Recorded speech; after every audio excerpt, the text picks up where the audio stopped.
Alô, alô, testando som.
Yo, yo.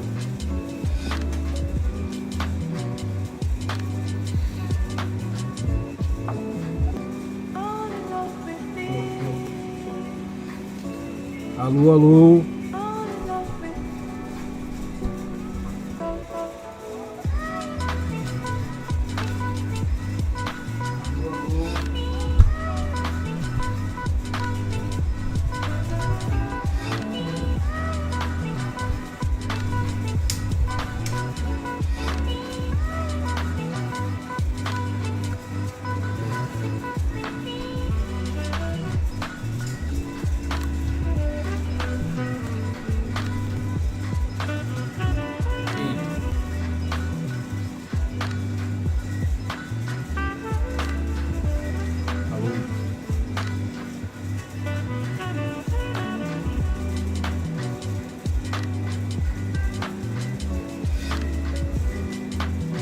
Alô, alô.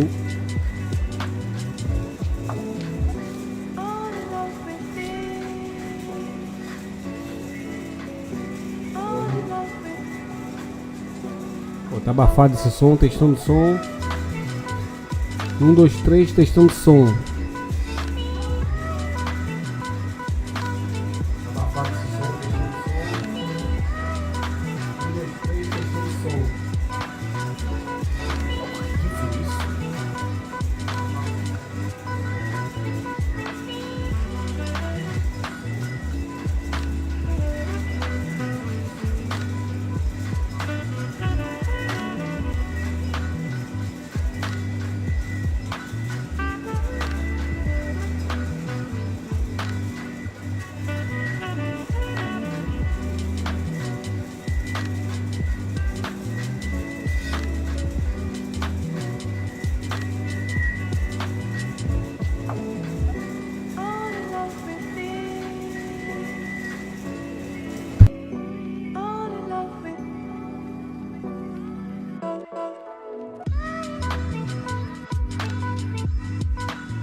Fala galera, aqui quem fala é seu amigo Dan Fênix e hoje eu tô aí fazendo esse react do evento que teve hoje às 2 horas da tarde, foi o Xbox, sobre os indies, né? Os jogos indies do evento da Xbox e da Xbox, e vai rolar aí algumas novidades, talvez algumas decepções e talvez vocês possam gostar. Então vamos aí curtir juntos nesses últimos 50 segundos aí o começo do evento. Bora lá.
we'll be dropping exclusive new game trailers and let you know what games are coming to Game Pass.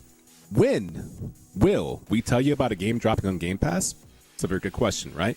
So we'll put a timer about, let's say, in 8 minutes or so. And then when we do that, we'll be revealing a surprise announcement, okay? Wow, it's already 7 minutes and 49 seconds. That's how quickly it happens, okay? So specific. Well, you know, we gotta make sure that everyone means knows we the have live to stay show. on task. We don't want to be late for the timer.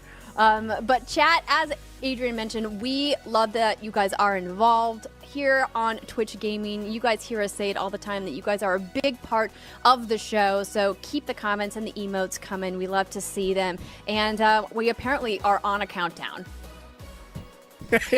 Yeah, we're on a countdown the entire time, and want to make sure that everyone knows we see the countdown, and it just means good games are coming your way. And you want to make sure everybody knows this is a co-streamable event. If you don't know what that means, it means doesn't matter if you're partner, affiliate, whatever you want to be. It means you can take the URL above. That's the Twitch Gaming URL. You can go into OBS. You can go into XSplit, open up a browser source, paste it there, and then add the co-streaming tag to your stream. And you can sit back and watch with your own channel and do everything we're doing right now with your own peeps. Heck yes, and Nice. I know that the folks over at G4 TV mentioned that they are co-streaming, so shout out to you guys. What's good? But let's go ahead and kick things off, shall we? So throughout today's show, the ID at Xbox / Twitch Gaming Indie Game Showcase, as we mentioned, we will be airing new game trailers for the very first time. So new, in fact, that even we haven't seen the trailers yet. So normally during rehearsal, they show us the trailers. Not this time. It's going to be all surprises for everybody. So share your reactions in the chat with us because we're excited to hear what you guys have to say.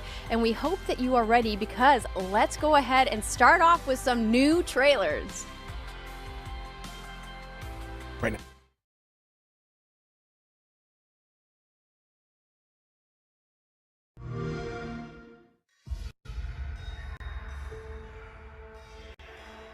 I never meant for any of this to happen. All this bloodshed. All this chaos. Brother against brother. I feel like I'm trapped on a path I can't change. We used to be Caralho, tá quadra a quadra essa porra. Que merda é essa? Then they called us criminals. So we became rebels. And now, a revolution. We didn't start this war. But one way or another, we're gonna end it.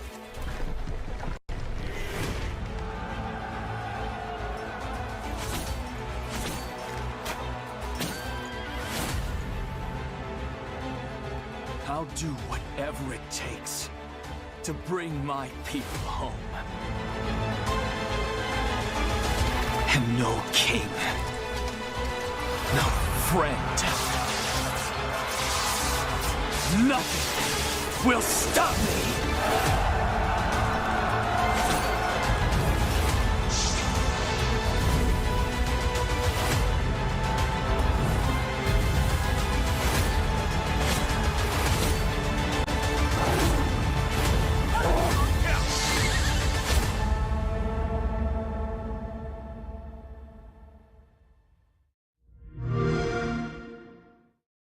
I'm Emperor T-Pain. I'm gonna teach you how to rule in Crusader Kings 3. This is a game of choices and building strong, healthy relationships. I'm gonna rewrite history just by being fair and just, making peace with my neighbors, no matter their religion or culture, letting my kids marry for love, educating the masses and lowering taxes. It's gonna be a utopia. So first, let me see, I'll just, oh, okay. Well, that's new. Okay, minor inconvenience. We're gonna keep moving forward and continue my dynasty's mission on peaceful shit. Gonna have to reevaluate this whole thing. We'll be back. You know what? Second step, just marry off all your kids. Doesn't even matter if he's a troll. Just aim for very powerful and wealthy alliances. Nothing else matters. Third, find the shadiest limb in the land and have them start murdering all your neighbors. That's gonna trigger a succession crisis when all of them die. Imprison all the rebel families, hold them hostage if you had to. We're gonna take care of this one rebellion real quick, and then right back to peace, promise. Fourth, we're gonna need mercenaries to replenish our army. That just means raising taxes temporarily. We need to protect our borders. Those neighbors are looking pretty sus. We can build that university after we take this one neighbor, and then we're good. Oh, shit. Take control of history on March 29th with Xbox Game Pass.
Esse aí já tô jogando já.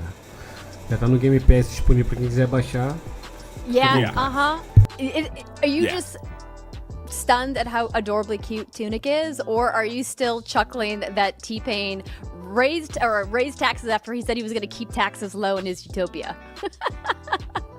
See, all the above. When my homie said raise taxes temporarily for the Holy Booty Empire, and Every politician says the same thing. which means he's playing the game the right way. I'm sure his empire's going to do quite well. Tunic looked outstanding. It's been looking outstanding for years now, and the fact that it's just like so close, it's no more just watching trailers and we'll get to play it. That's beyond great. Yeah, it's awesome that it's finally out. It's out today, and it's coming to Xbox Game Pass today as well, which is an incredible. We mentioned at the top of the show, we're going to be talking about Games Pass a lot, and I saw a bunch of people in chat talking about how they love that Game Pass introduces them to games they might not have otherwise got to play or maybe even heard about. And there's a bunch of those in the showcase today, so keep your eyes peeled. But I do want to give T-Pain a shout out for that gold controller. I'm like, where can I get one of those? He had the full royal kit right there. And like you said about Tunic game coming to Game Pass, true. And we're going to let you know, actually, when it's live for you to play, which is why you want to stay tuned.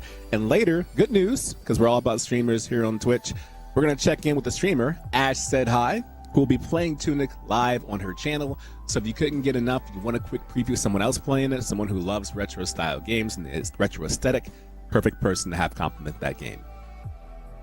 Absolutely. What did you think about the first trailer that we saw, Last Eidolons? I thought it looked really good, and one of the things that I loved about it is that during one of the skirmishes, I saw the protagonist one-shot someone. Like, I was looking at the health bar, and I was waiting to see it kind of chop down one by one. He swung once, health evaporated. Anytime I can do that, I feel like a gamer god, and the opening cinematic style and the fighting reminded me of a game called Lost Odyssey on the 360. Kaim was his name, and the opening battle was the same way, where you attack one enemy and there's a big giant army behind them when they fight. It looked outstanding. That is a deep cut reference. I'm here for it. I love it. Yeah. All right, well, listen, we got to keep this show moving. We've got a jam-packed show today, and so we're going to go ahead and get our first guest on. You may know him as the director and writer of games that push the boundaries of interactive narratives. With Silent Hill Shattered Memories, he created a classic game that psychologically profiled its players, and in her story, he reinvented the detective genre for the YouTube generation. His new project, Immortality, is his most ambitious yet. But before we say hi to Sam Barlow, let's take a look at the trailer for Immortality.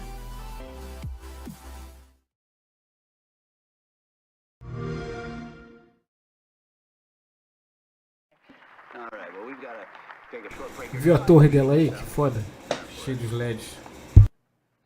Now, marvelous magic will turn the next 60 seconds into a commercial. Our star, our gorgeous, la bellissima Marissa Marcel.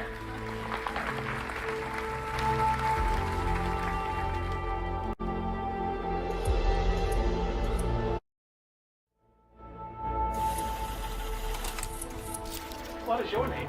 Marissa Marcel.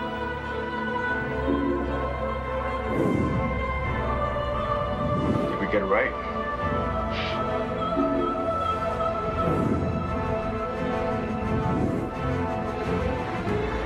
Give us a turn.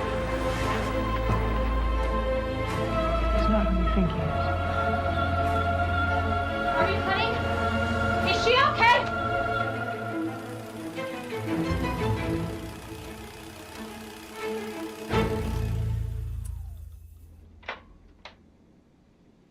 Now you can proposition. É a galerinha do mal atrás da gente aí. São sempre os mesmos.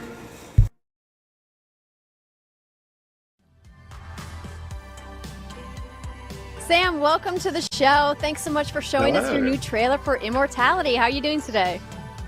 I'm good. I'm glad we just saw the trailer because I was totally thinking all about Tunic. And so I needed that quick reset. I know, to right? remind me what we had to talk The little about. fox is going to be on everybody's mind. I love that already in the chat. Root Boy Root says these graphics are so realistic, maybe not realizing the use of FMV. Do you find that maybe some of the newer generations of gamers don't really understand what FMV is because not a lot of games use it these days? Yeah, I mean, I think there's definitely a novelty value there. Like when I first saw Her Story was the kind of game where I got into this thing, and that game came out of just being aware of how prevalent video was, right? Like when I grew up, if you wanted to watch a video, you had to go get a video cassette and stick it in some big heavy machine and play around with it. Now you're just watching video on your phone, sharing videos. Like it's as accessible as text or anything else would be.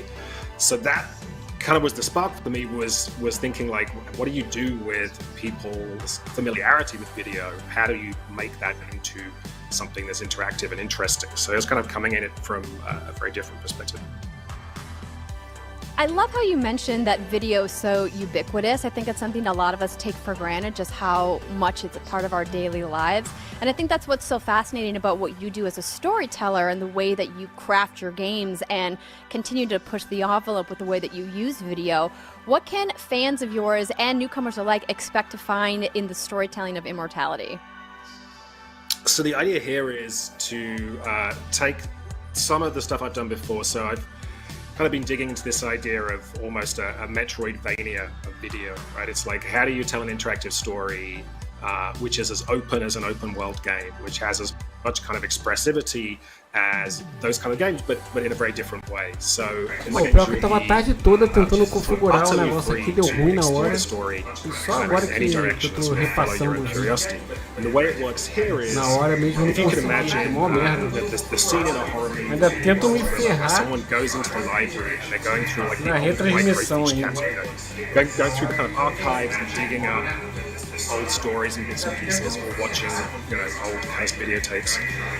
That's kind of the vibe here. So we have Marissa Marcel, who's an actress who in the late 60s kind of starred in her first movie, and somehow she only ever films 3 movies, and none of those movies has ever made it out. So these are kind of these rare lost movies that no one has ever seen or heard of since, and no one knows what happened to Marissa Marcel.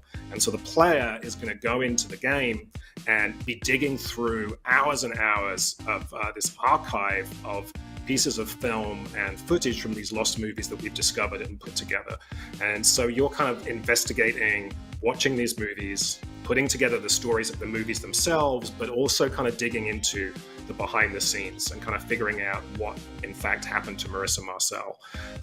So, you have this really self-driven kind of expressive way of interacting with a story. If you have something that you've noticed or you're particularly interested in, you can kind of dig into that area. So, these games tend to be very fun to play on a couch with your partner, where you're both having ideas and theories about what's going on, and you can kind of discuss them as and when you're playing. So with this one, it was really important to us to, from the start, think about the living room experience. Have this on Xbox, have this be something that you can sit back and play together, and really dig into as well this cinematic texture. My love of movies and the kind of 20th century classic filmmaking, this is also a very deep dive into how movies are made, who makes them, how do movies work. We really want players to, think about how movies work, think about what it is to watch a movie, and kind of give them the tools to do that. I mean, you pretty much summed up, I think, people's excitement about this game in a nutshell. It looks awesome. So I see that there's like 3 individual components. Are players able to kind of jump around, or is it more of a crafted experience where you go at them one at a time? So like I say, it's very free. I think with my last game, I was referencing a lot of open world games. It was kind of how I saw it. When you start up an open world game, you can go in any direction, north, south, east, west. And you might see a little something. I'm going to see a small building on a hill and want to go there. And here, it's the story content itself. So from the start, you start with a very limited amount of footage that's available to you. And the beautiful mechanic that we have this time is, as you're watching a piece of footage, and everything you're watching is done through this interface which recalls like a classic moviola machine, right? When movies were made on film, when you're editing them, you have these big, loud, heavy machines, and you're rewinding, moving through the footage, splicing it together. And we've tried to kind of recreate that using modern technology. And when you're watching a scene, if you see something that interests you, and this is kind of magical, and I love it, you just pause the footage and click on that thing. So if you see a character and you see the face of a character you've not seen before, or a prop, so someone takes out a gun or a dagger and you're like, well, that's going places. Or maybe you're digging into the imagery in the movie. You're like, well, hey, I keep seeing pieces of fruit or a particular animal that clearly means something in this movie. You'll click on that, and then the code will, in real time, generate a match cut and cut to another piece of footage in which that item appears. So you're essentially assembling your own supercut of this movie, and using those visual elements, using characters, stories, plots, pieces, props, as this way of exploring, as the kind of breadcrumb trail. So very quickly, your individual curiosity and what you're responding to is what kind of drives you through this, and it becomes a very visual experience. Sounds so awesome. Like, I love a good mystery, and it seems like it's going to be super interactive, and I know people are pumped to play, and I wish I could keep chatting with you about it, but we do have to unfortunately say goodbye. But I want you to tell people, where can they learn more about Immortality, and when can they play?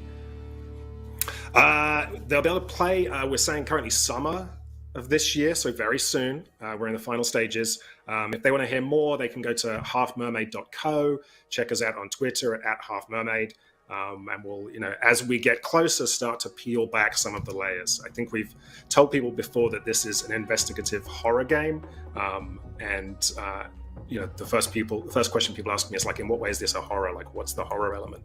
Where is the darkness? And maybe we'll start to peel back some of that as people kind of get closer to launch. Well, we got to leave something for player discovery, though, right? That's the key. It's always so hard. It's like, I don't want to tell you anything, right? I just want you to show up. Good. Yeah, mum's the word, everybody. Well, Sam, thank you so much for your time today, and enjoy the rest of your day. And everyone, you can look forward to Immortality, hopefully later this summer. Thank you. All right, everybody, we're going to take a quick break, but don't go anywhere, because we've got more trailers, more gameplay, more ID at Xbox Showcase coming up next.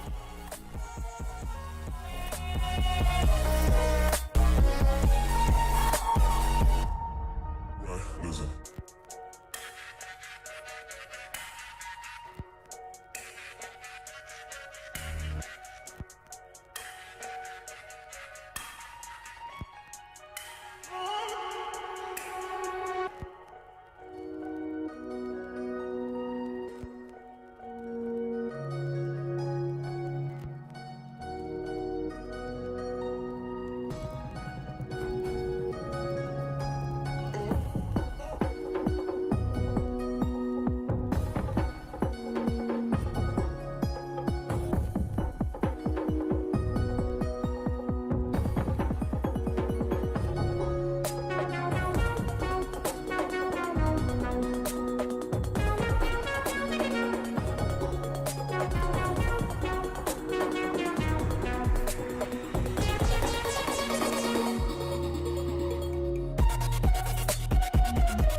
Hey everyone, welcome back to Idea Xbox. Happy to have you here. It's your boy O'Cajun, joined by Andrea Renee. We're hanging out, and we want to make sure that you all participate in chat to talk with us and speak with us about all the good things happening. Loving the comments so far. Someone said, I hope for some Crusader Kings 3 news. Guess what? We had some footage earlier, so if you want to, you can watch the VOD and check that out. We have some stuff coming up later on. We got it. Checkbox. And I do want to call out one comment that I saw from Darth Mocha that says, this has got to be pre-recorded, and it's not. We are absolutely live on the internet right now. So we see your comments, Darth Mocha, and challenge you that we are not, in fact, pre-recorded. But some of the trailers obviously are handcrafted. You know, they're not being made up on the fly. Speaking of game trailers, our next game trailer is a cyber noir point-and-click adventure blending stunning retro design with innovative mechanics. I mean, this sounds great. I'm already in. Choose your clients, travel around the world, and solve dangerous cases using real-world research. Yep, let's take a look at Chinatown Detective Agency.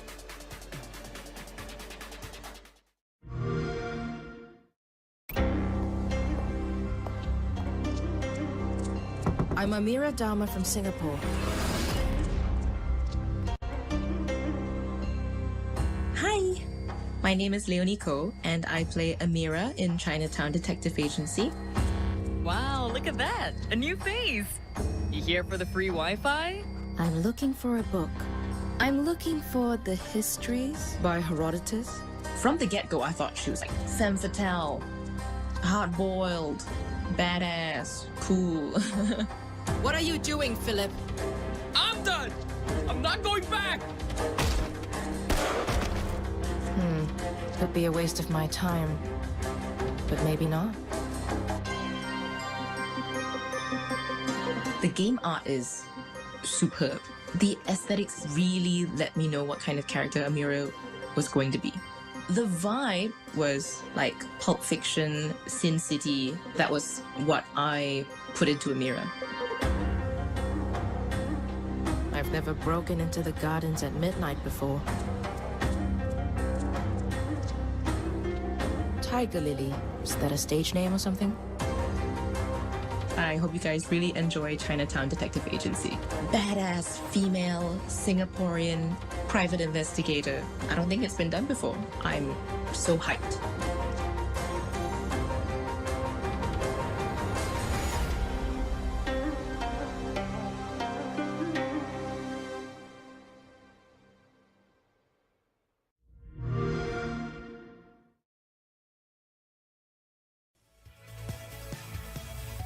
I dig it. Yes, I'm into it. Let's go.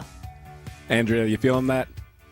Yeah, I love the mix of art styles. I know some people in the chat were like, where are their eyes? But you can obviously get a lot more detailed character-facing art in the text boxes. So I like that they're kind of mixing old and new there. I agree with you. And to prove this live, not pre-recorded, JPie3 said, these point-and-click games are really good if you give them a chance.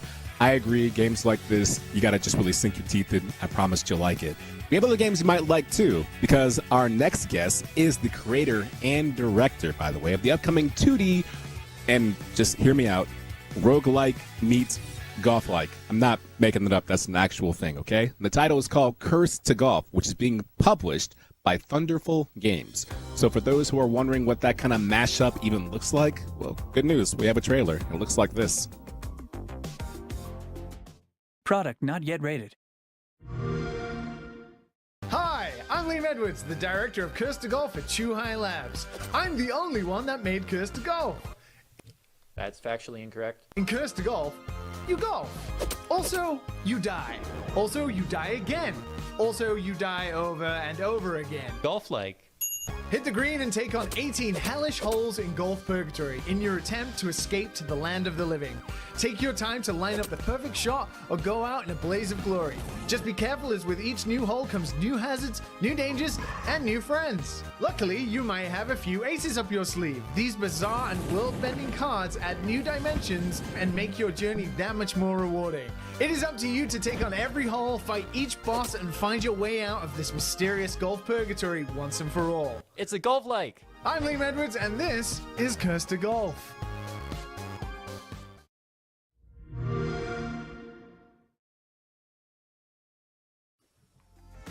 Curse to Golf looks fantastic, even better looking right now. Is Liam Edwards joining us right now? Welcome onto the show at ID Xbox. How you doing? I'm good, thank you. Who was that annoying man? I'm very sorry about that. You know what could be annoying is the idea of a golf-like roguelike, where they say you spend your purgatory in golf. What does that mean? Like, what is this? Very hard to describe. On the surface level, it's a game that kind of pokes fun at the jokey, hellish nature that some people maybe think about golf. Combined with one of my sort of favorite genres out there, which is like roguelites, in this fun, weird physics-based kind of dungeon explorer. We have 18 holes, and they're all laid out like dungeons, and they have full of hazards for you to overcome. And you have to basically golf your way around. But on top of that, you have this card deck of all these different power-ups called ace cards, and you're able to bend them to your will to try and get through every single hole. If you survive all 18, you survive the game. Now, some cool things right now is that people are saying things like love the mashup concept, and Remy's saying after Golf Story, I love these blends.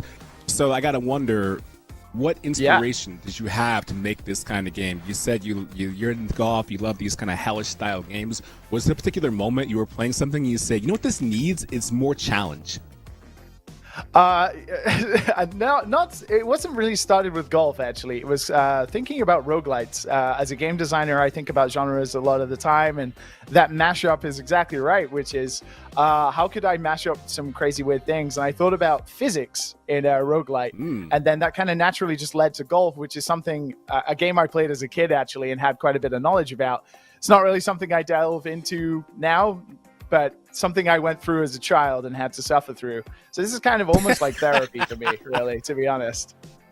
It's a nice way to go back and say, if I have to suffer, then guess what? New generation, you've got to suffer too and share in my agony. You've got to suffer with me. Yeah, at this point, though, you are actually dead. So I don't know how much suffering there is after death, to be honest. I mean, if you're playing golf, it can't be that dead, right? King Blade XX says, now I like this question right here. Does it have bosses? It does indeed, actually. You might have sneaked a peek there at one of the bosses. They're not bosses in the traditional sense because they're actually kind of supportive friends, but they're challenging you. They want to make sure that you are the pro that you say you are, because before you died or expired, as we say, you actually were a pro golfer. And the start of the game is you're about to win basically the largest golf tournament that possibly could exist.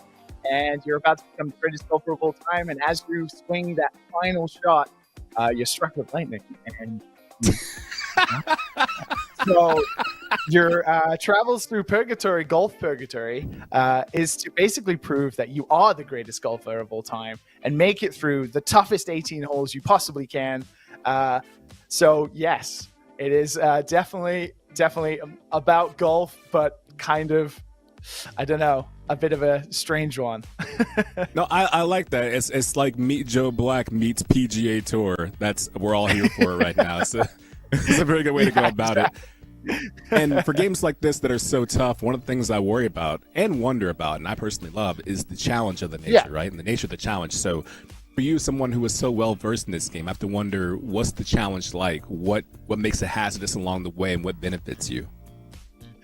It's funny you say that, because that's something I ask myself every single day as officially right now the world's best player of Curse to Golf.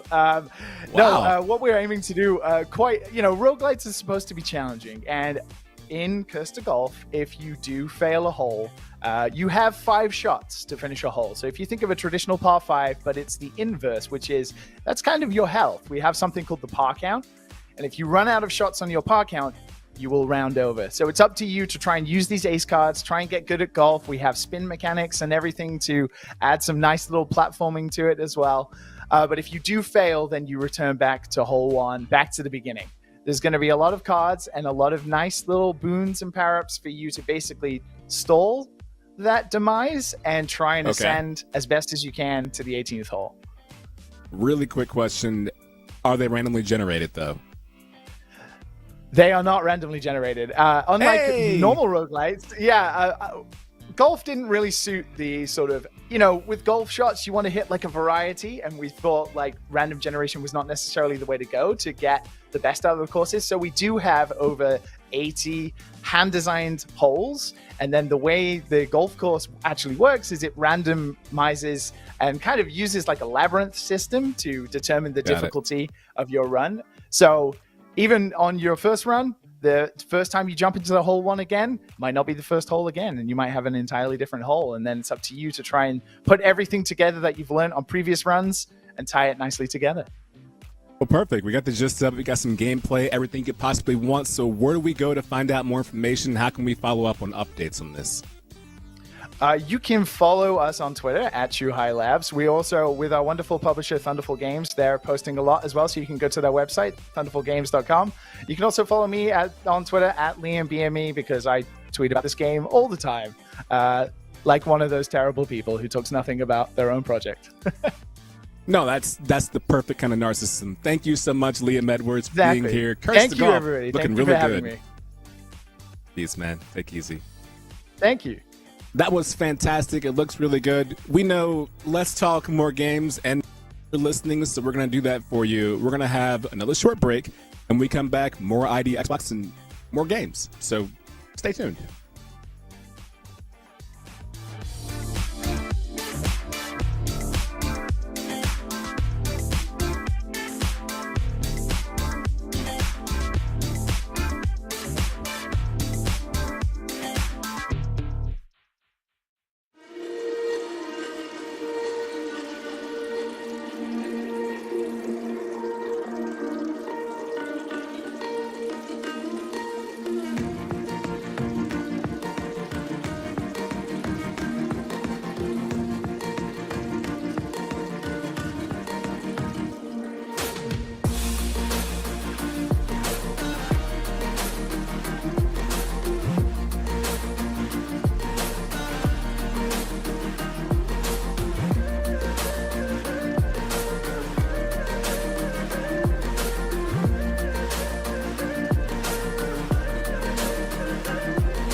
Welcome back, everybody, to the ID at Xbox Showcase. I'm Andrea Renee, joined by Okadrian, and we have got lots more games to come.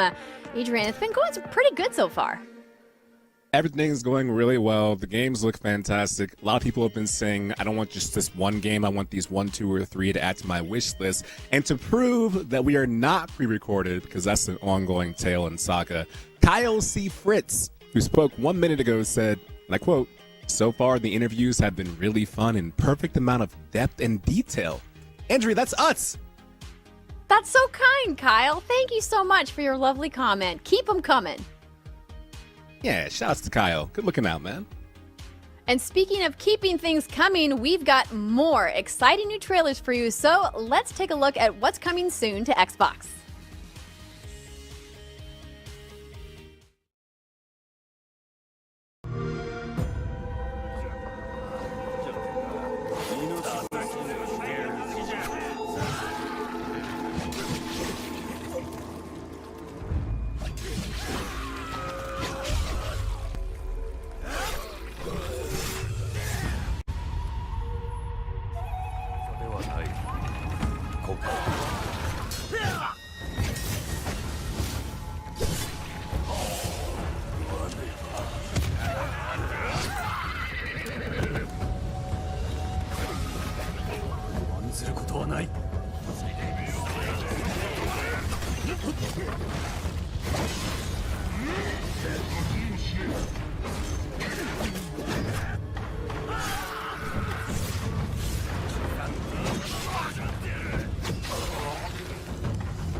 This is Xenozoic, a strange punk fantasy world with even stranger inhabitants. In the chaotic society they live, Pseudo, a martial artist forsaken by his master, has chosen to live as a recluse. Your adventure starts when he wakes up and hears mysterious music, which guides him to the boy, an orphaned creature whose incredible powers have attracted the attention of Gemini, the dying mistress of the artifacts. Unable to leave the boy to face this threat alone, Pseudo decides to protect him, unaware that much larger forces are at play. Chased by the servants and mercenaries working for Gemini, you must use your fists and your mastery of various martial arts, which can be freely alternated between based on the enemies you face and your preferences. You learn new techniques and improve your attacks as you progress and build your own fighting style.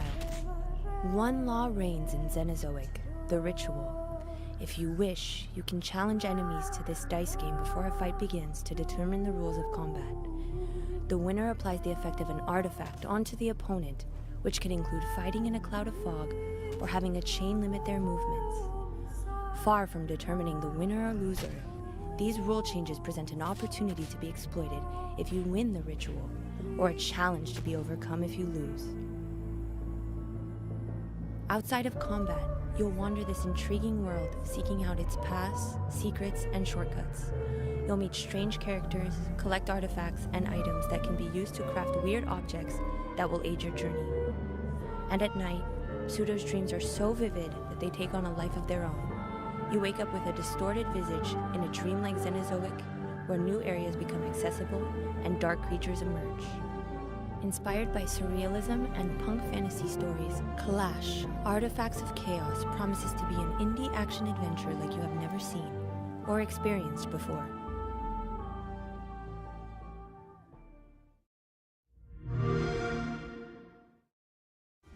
I'm Emperor T-Pain the Devout, holiest of holies, Pope Almighty. And I want to announce that I'm officially starting my own religion. Kaboom. You see, it all began in the year 1066, when the Pope wouldn't let me excommunicate my wife. They said there wasn't enough evidence of adultery, but we all know the real reason is because her brother was high and mighty King of France. Mr. Goody Two-Shoes Catholic over here. But then I remembered, I'm a freaking paragon of virtue. Look, I don't know why nobody's thought of this before, because it's friggin' brilliant. I'm a medieval genius. I got so much faith. I could just make my own religion where divorce is legal. Kaboom, problem solved. We'll call it, check me, Buddhism. Of course, that's allowed. That's definitely allowed. We should encourage that.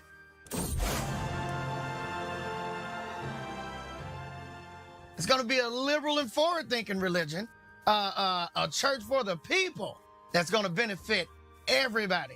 As the leader of this religion, I will have the final say in who I can divorce and or marry.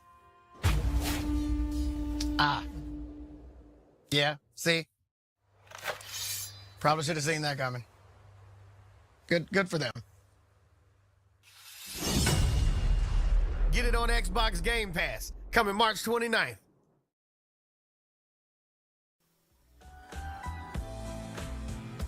Bootyism. Let's go.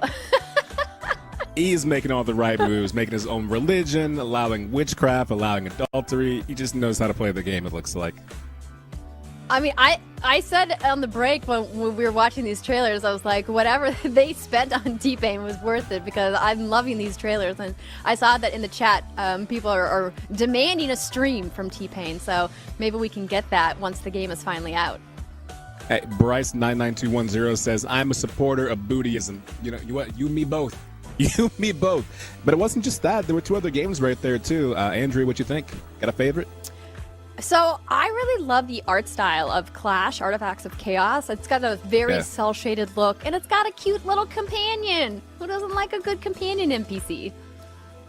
Yeah, I agree with that 100%. It looks really nice, and I like the first-person mode they show with the fisticuffs. Reminds me of a game called Breakdown on Xbox. Looks really good. I'm pumped for that. But there's more games, obviously, and our next game right here, ID at Xbox Showcase, is a perfect pick for anyone who loves, I don't know, escape rooms, which, you know, probably haven't been a big thing the past, let's say, 2.5 years or so. You can't quite get off the couch, right? But the team at I Am 8-Bit, with shout-outs to them, they were nice enough to send along a full build, okay, of the game for us to demo live right here for the very first time. But before we get locked into a room together, let's take a look at Escape Academy.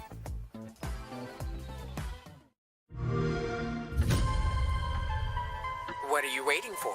A room full of memory gas is no place to relax.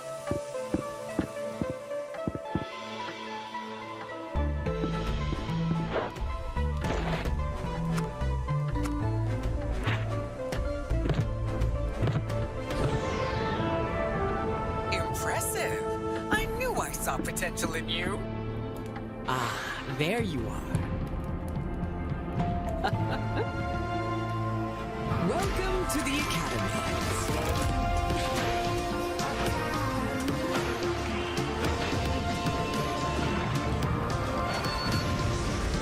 Stop.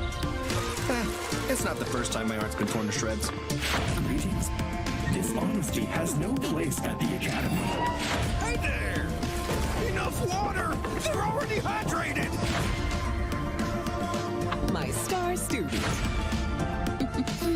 Error. What the hell have we gotten ourselves into? Escape Academy!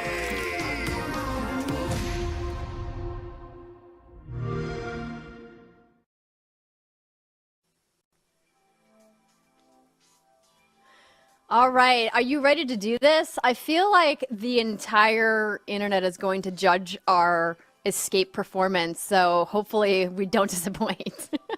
Andrea, we are two of the smartest people that I know, so I have no fear whatsoever. Ah, thanks. I appreciate the vote of confidence. And I also love how the concept of this game is that it's supposed to make you better at escape rooms because it is, in fact, an academy. So maybe after this, we will be escape room masters. Yeah, there was some context there too, but honestly, I just want to get into the game and I want to solve the puzzle because I feel like we're being judged and I will not be judged. So for everybody watching, Okadrian is controlling the game, and I'm just here to help him solve the puzzles, but there is a multiplayer component. But I'm going to be honest, for anybody who watches my streams over at What's Good Games, you guys know that I sometimes have trouble multitasking, and I get incredible gamer face. And because I wanted to focus on the puzzle elements of this game, I was like, Adrian, how about you just control the game, and I'll just watch? I promise to say things every now and then, just probably not most of the time. So I'm relying on you to carry us through this conversation piece. I am here for that. And I also want to give I Am 8-Bit a shout out. I saw you guys in the chat. Thanks for hanging out with us on stream today. And we are, already got this underway. So what have you found so far in the world that you think might help us? Should I get a pen and paper going?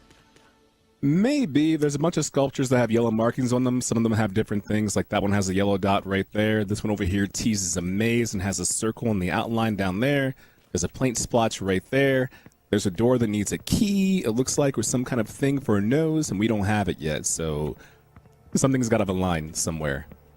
Okay, so lots of yellow things. Yes. Something goes Got in this it. table. It wants us to use an item that we don't have yet. I think it's really interesting how this game really kind of blends some of the traditional puzzle elements you would see in a point-and-click adventure game, but also makes it more pressure-based because of the escape room nature of it. So I think people who are good at, old-school puzzle games, like, my friend Christine Steimer, will probably be really good at this. Maybe I'll just have to call her up and be like, hey, can you help me? Yeah, if you're watching, feel free to, help us out and say whatever needs to be. Oh, look at this. It's a painting, but the painting is out of order. It has arrows on it, so I'm guessing it's up to us to put it in the right order and figure out what direction things go. All right, this seems like it's pretty easy. I believe in you. You can do this. I believe in you. I like that. Yeah, go ahead, Adrian. Good luck to you, man. It looks like up, then right, then left. Is that right? I see. Well, I guess I don't know what you're looking at. So right here on the screen, the puzzle it's like someone took a painting and just chopped it up and put it out of order. Oh, you're trying to line up the arrows, right? Yeah, I want the painting to line up so the arrows go in order, starting from left to right. And I think the far most right strip is the far left strip. So the first input would be up. Oh, okay. I see what you're saying. So in order to move the strips, you have to match the inputs? Yeah. You gotta memorize that. Interesting. We'll come back to that. Wait, what does that sign say? Important. How to draw good. Wait. Yeah. Bananas, cheese, wine. Wait, this is my grocery list. Yeah. We have bananas too. We got one of those. So oh, look at that, an arrow. I wonder. This seems important. I feel like we need to prioritize finding the cheese and wine because those are always on my grocery list. Caution, wet invisible ink. Oh, Caraca, eu odeio a gargalhada desse cara. A gargalhada dele me lembra muito o NPC do Resident Evil 4. It's a door that has colors, which means the colors have to go in a certain order. Interesting. And that yellow mark was the mark that was on the ground. Oh, you know what I bet it is? Outside. This right here goes by colors, right? So you can choose your color. This board right here has 4 items: banana, cheese, wine, and, well, wait. I'm guessing banana is painted blue, so the first input is blue, so we've got to find the cheese and wine to find the other order. I did not think that that's the direction you were going with that, and I'm not sure that's correct, but you know what? It's a lead, and you got to try all the leads in these games. I'm not sure that's correct, but... Hey, I wanted to call out. I see Level 1 Gamer in chat is saying, I've never been around for one of these events. Does this mean the announcements are over? No. We have more announcements, more interviews, more trailers coming. We just wanted to show you guys a little bit of gameplay of Escape Academy from I Am 8-Bit and Coin Crew Games, which is coming out later this year. This says, because it's Twitch. We got to do some gameplay. We don't want to have a showcase and have only trailers, right? Yeah, absolutely. Wine. Banana. There was one more thing that goes here, according to the painting.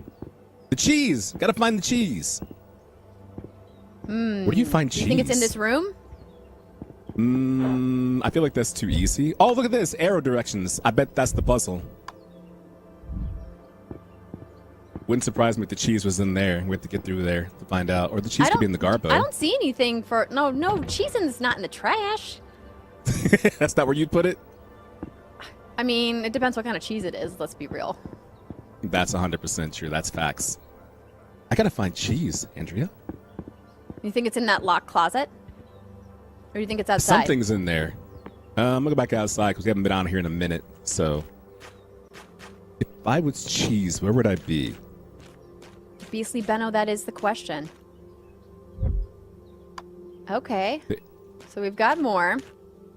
There is also a hint feature if we, want to use the hint for the sake of time. I don't know. I feel like the internet would never let us live it down. You know what I mean? I mean, that's probably true, but all these we don't have an infinite amount of time to solve any of this, unless we're probably not going to solve it. Which is probably for the best because we don't want to show you guys all the puzzles, right? Wait, what'd you find? I like that. No, the fact that we're not going to solve this, so I'm just giving us an out, Adrian. Okay. I respect it. Look, this arrow thing right here is bothering me. Okay, it's got to be up.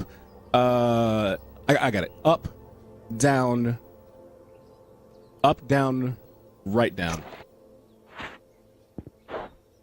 Up, down, right, down, left. I'm wrong? I guess so. Let's use the hand feature. Do you know how to open your inventory? Yeah, right here. Oh, the cheese. I already have it. I already had the cheese, Andrea. There it is. Paint-stained cheese. Reading art's no picnic. Paint-stained cheese, rather. Oh, look at this. It's a number series. Oh, okay. I see what's happening here. 139. We're missing the weight. 139. Ah. Easy. I have to say, I'm very impressed at the speed at which you are solving this. I'm flabbergasted there right it now. is. Anti-invisible ink. Let's go. Oops.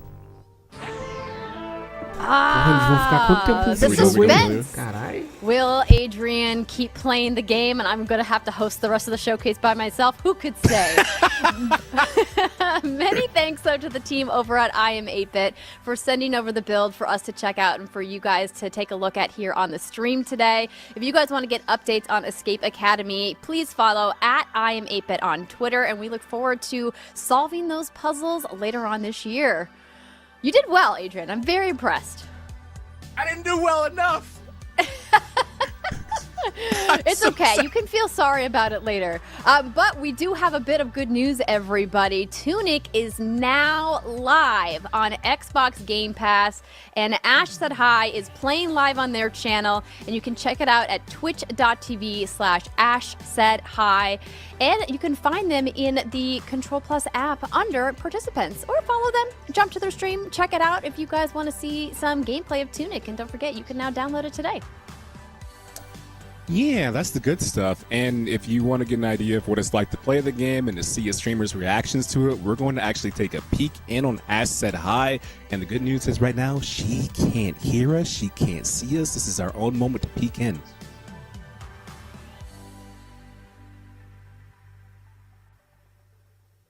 Look at this moment. It's so Look at the pretty. concentration. It really is. This is like, we knew it was gorgeous. Just right from watching all the trailers and gameplay, but there's no way she's not any further than 5, 10, 15 minutes into the game. This is the first thing you see. Are you kidding me? I'm in. I like it. Look at the concentration on her face. Yeah, that's like Ash me. has the gamer face.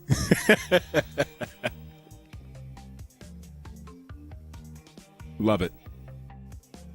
If you guys want to check out more Tunic gameplay, head on over to twitch.tv/Ash Said Hi, hit that follow button, and check out their channel. I'm still at a loss of words right now. É isso aí, galera. Quem quiser já jogar o Tunic aí no Game Pass já tá disponível para baixar. Só baixar e jogar, se divertir. We're gonna have a break right now and have a moment to decompress. And the good news is we'll have more games right here at ID Xbox. So stay tuned. I'm gonna go play this right now. Right now.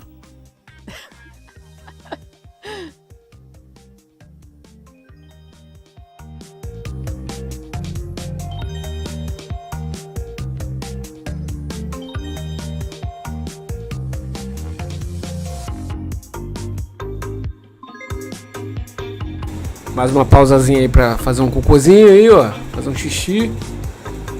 Um lanchinho aí por 3 minutos. Só correr aí.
Welcome back, everyone, to the ID at Xbox Showcase. Your boy Ocadrian chilling right here with Andrea, and we're bringing you all the good indie games that you've been looking forward to for, I don't know, forever?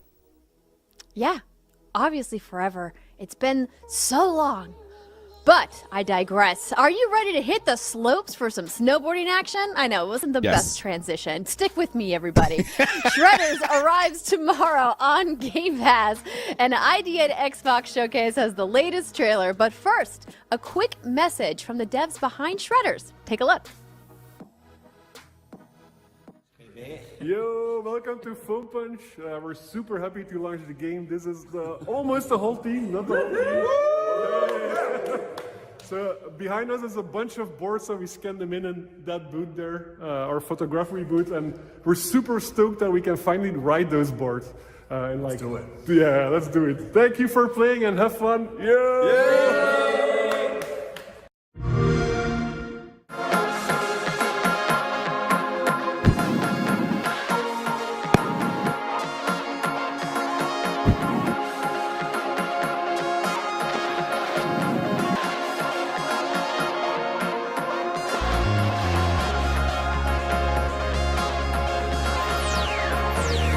Isso aí é legal, hein? Isso aí eu vou jogar bastante.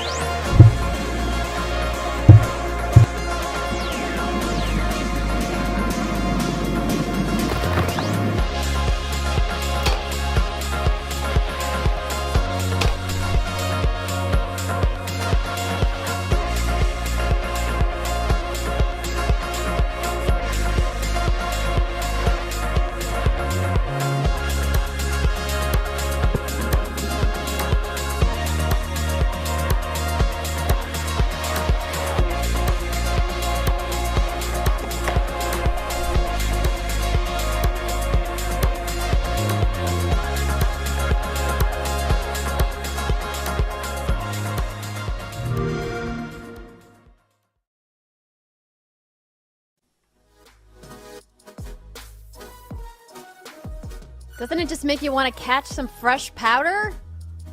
It does. Like, I used to snowboard, and it means a lot to me because you never forget your first concussion, ironically, and I got mine from snowboarding. And this brings memories back. It's just flooding in. So you're saying you've had multiple concussions? Well, if I did, I don't remember them, right? I do remember snowboarding is a blast. We've come a long way from the likes of Cool Borders and 1080 snowboarding. It looks fantastic.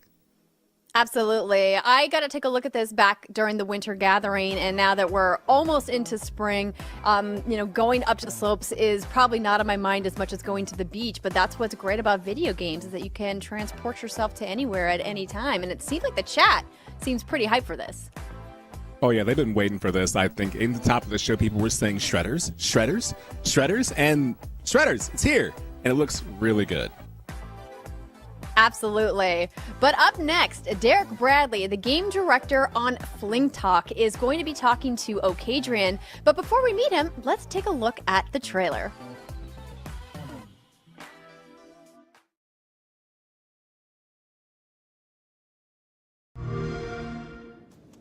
Down in the dust where our blackened lungs fill with the sound of the battles won.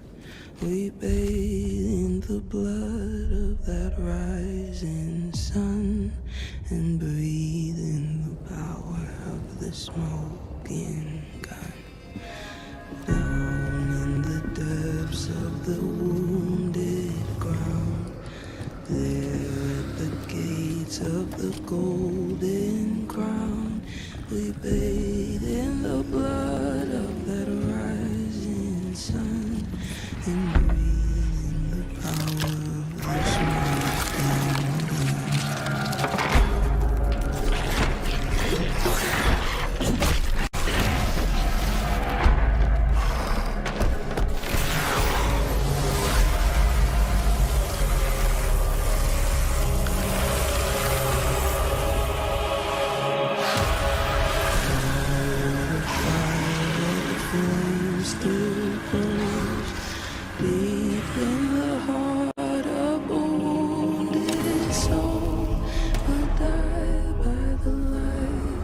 Of the powder's blow and laughed in the faces of the gods below.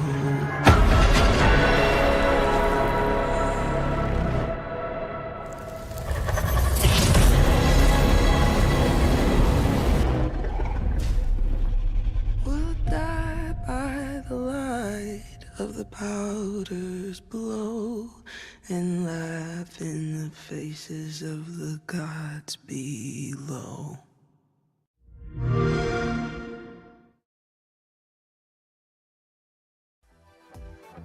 That was Flintlock. I'm Okadrian. I'm joined by Derek Bradley, the game director of Flintlock. How you doing, homie? Welcome aboard. I'm good. Yeah, thank you for having me. You know, people in the chat are already very smart about this. I saw someone who said, hey, you know what? I loved Ashen. And that was their only comment, which means they know your history and they might have expectations.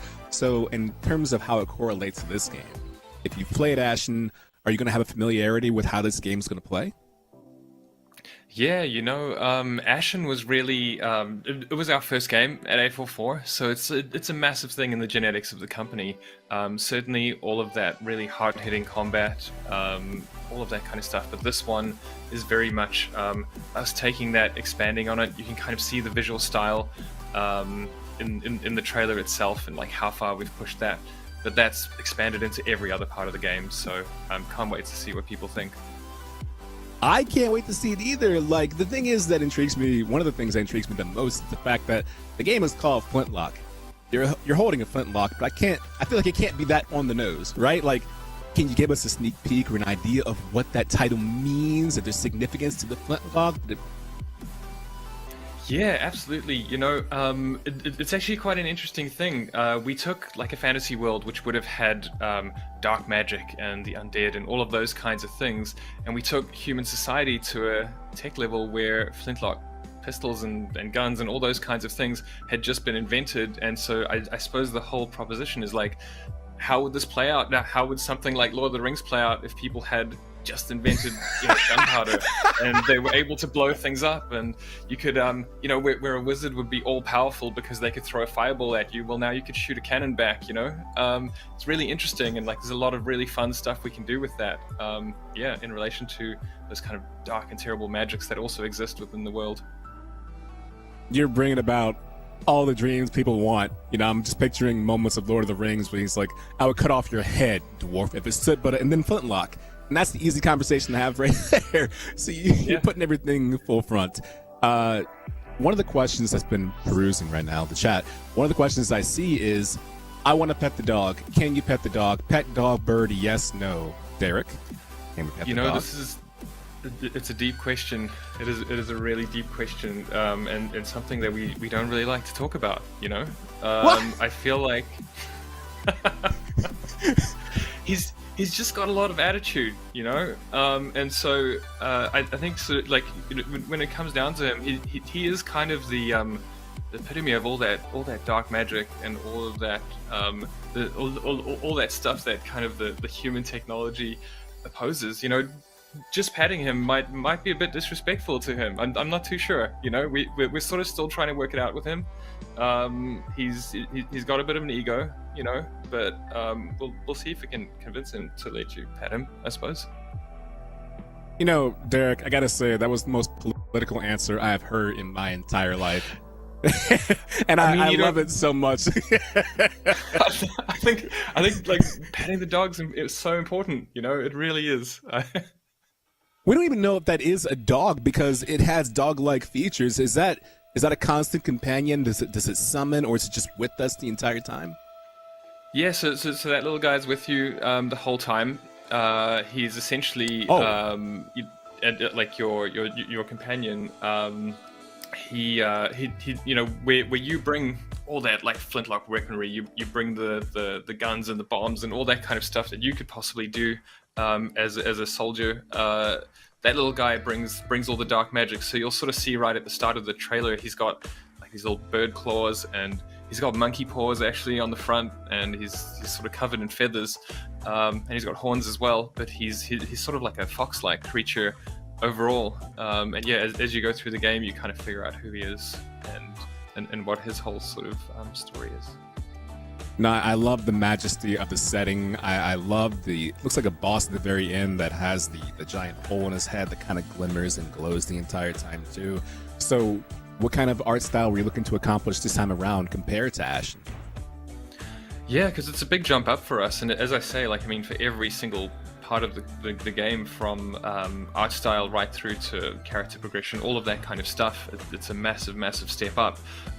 For us, it's really just sympathetic to the medium, like what we're trying to do at the moment. And with us, blah come on, like pre-industrial Napoleonic type tech level, we wanted to really portray that with a lot more of a realistic style, I suppose you could say. But also, for our studio, it's just invigorating to try new things, to test our limits and push as far as we can. And you've had success in the past. You've done some great stuff. And the funny thing about a trailer, too, is you never know if the trailer is giving you a glimpse of what is or what is not possible. And I know the other day when we spoke in rehearsal, I was like, hey, when I saw the Ashen trailer and I played the game, it properly represented it, right? Do you feel like this trailer properly represents what this game is going to end up like? Yeah, I think that's something that we sort of deeply believe in A44. All of the stuff that you see here is captured in engine, so we've essentially just used the spaces that we have in the game. We've used the characters we have in the game and posed them for the trailer. But it really is just, this is what it's going to look like. So yeah, very, very similar to Ashen in that regard. Man, you got to feel really good about that too, because people they're saying positive things right now in the chat. They like the cinematics. They think it looks beautiful, and of course, they want to find out if you can pet the fox bird doggo thing, which we'll find out in the future, as you pointed out, maybe sort of kinda. But if we want to follow updates on whether or not that's possible, where can we get more information? Yeah, absolutely. You can find our website if you just search Flintlock or A44 Games. You'll be able to find us on Twitter. You'll be able to find us on our website. You'll be able to find us pretty much everywhere. Google it, and you'll see us wherever you want to find us. That's my favorite answer is just Google us and you'll find us there. So thank you very much for that. Thank you for the information and thank you for bringing us this wonderful cinematic trailer. It looks fantastic. I appreciate it. Thank you, Derek. Thank you. Hey, that looked really good, right? And everyone, I tried to get an answer, but that was some really, really good navigation by Derek, so respect to him. Up next, Andrea Benet is going to talk to two devs from Roblox. Looks like Jansen Madsen and Matthew Hupton, creative director and technical director at Splitting Point Studios, which is the studio behind the viral hit Wacky Wizards and high fidelity phenomenon Rolling Thunder. Take it away, Andrea. Thanks, Adrian, and welcome, Jansen and Mad. Welcome to the show, guys. How's it going? Hello. Hey. Yeah, it's great. Real glad to be here. Yeah, we're excited. So Splitting Point Studios has made quite a name for itself within the Roblox community for making all kinds of stuff. But the latest thing that people are talking about, of course, is Rolling Thunder. And this game that you guys created doesn't even look like it's inside Roblox. It's just bonkers. How long has it been in development? Yeah, we've been working on it for 6 months now. And yeah, it's just crazy. We honestly kind of just started it out as a hobby project. And then we just it's just gone so far, and the graphics are crazy cool for streaming on demand, and yeah, it's real fun. And you guys are no strangers to the Roblox community. You've been making content and doing content creation for quite some time now. I would say very well known within the Roblox community. How have you guys really seen the journey, not only of what you have been doing as a studio, but really where the kind of UGC community has come? I mean, it feels like Roblox has just skyrocketed in the last couple of years. It has, yeah. It's gone insane. I mean, I've been on the platform for about 10 years. So that's almost my entire memorable life since then. And yeah, it's gone from, basically being a little sandbox, toolbox to, what we have today, which is, so many projects people are making, the comments on them are, it doesn't look like Roblox. And it's going to become a thing where, that becomes a thing where it's it does look like Roblox now, just because of so many tools they're adding. And, you can see, it's just every day it's getting more and more, modern, I guess. Do you think that this is going to be the wave of the next generation of game developers? I mean, obviously tools like Unity and Unreal Engine are always going to be important, but it feels like the kind of toolbox that Roblox is handing to young creators feels so approachable. Yeah, absolutely. I mean, the transition from player to developer, on Roblox is so seamless and easy. We hit this, literally every kid plays Roblox, right? As they grow older and they start getting teenage years, it's absolutely going to happen. It's just going to be a natural thing. Everyone, you start going from playing Roblox to developing Roblox. So when was that period for you? And do you find yourself not wanting to go back and play because you're doing just too much work? Do you ever just go in and just mess around for funsies? Yeah, that was so. I was 10 years ago. I think James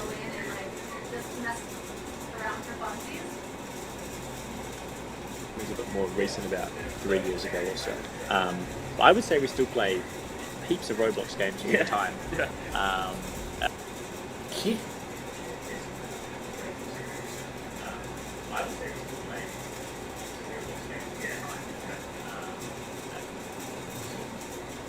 I mean, I think most people that make games, develop games, are, game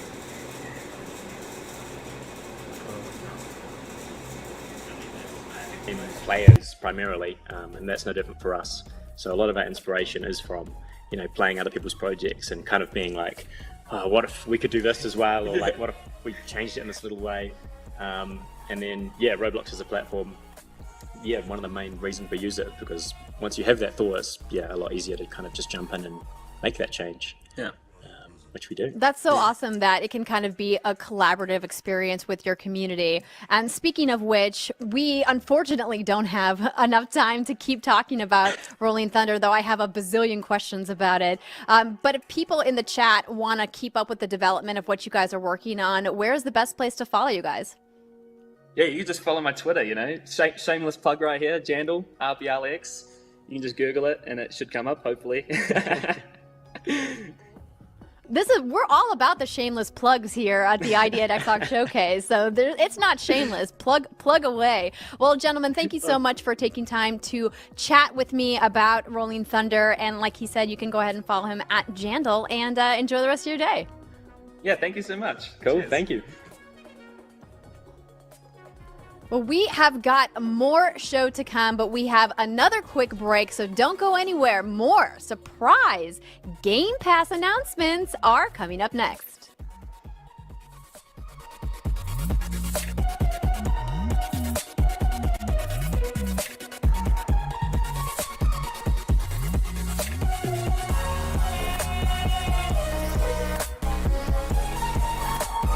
Mais um tempinho para fazer um lanche aí, um cocôzinho. Quem quiser, fica à vontade.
Welcome back to ID at Xbox Showcase.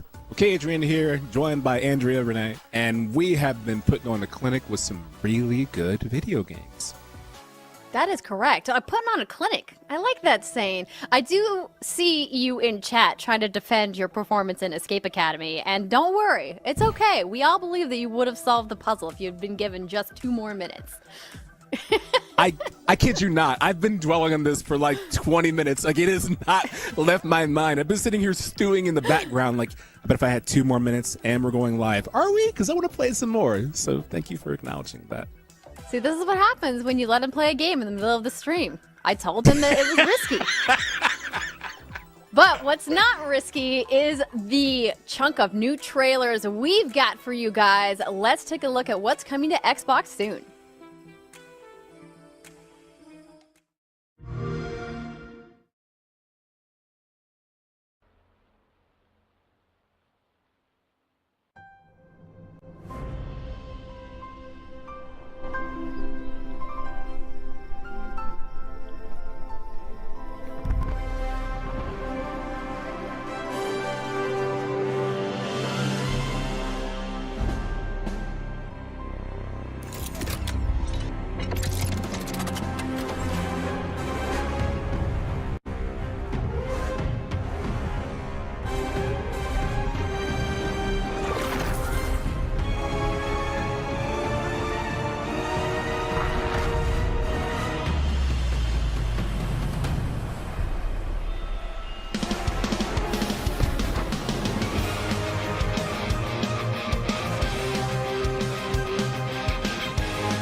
Hello! Today we will show you a bit of the new There Is No Light gameplay, along with a couple of unseen locations.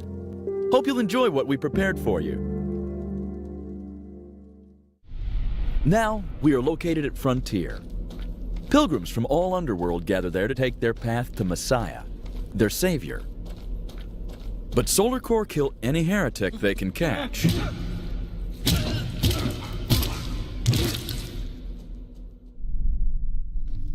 We took a secret path through caves to reach the Pilgrim's camp.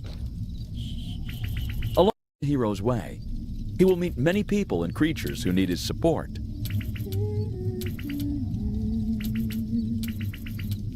Help or not is your choice, which will affect the hero's karma. Karma will be needed in future, so be mindful of your choices and decisions.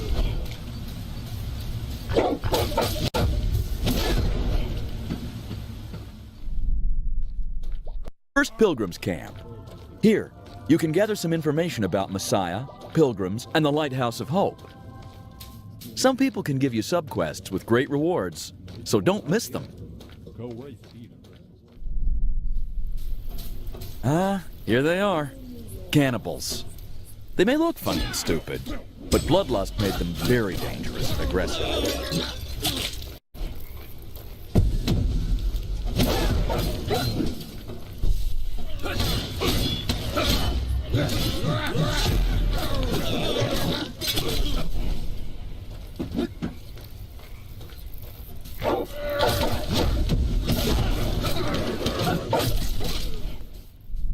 Here, you can see Karma Door, which can be used as a shortcut. For using these doors, the hero pays with his karma.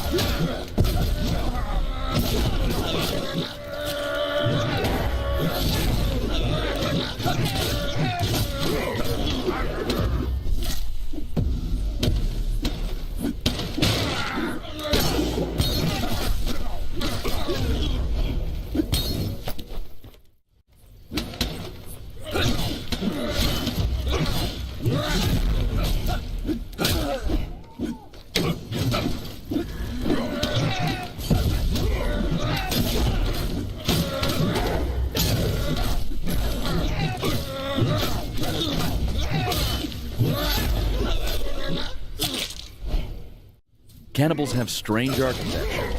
They build their houses on top of each other, and that brings many conflicts among them.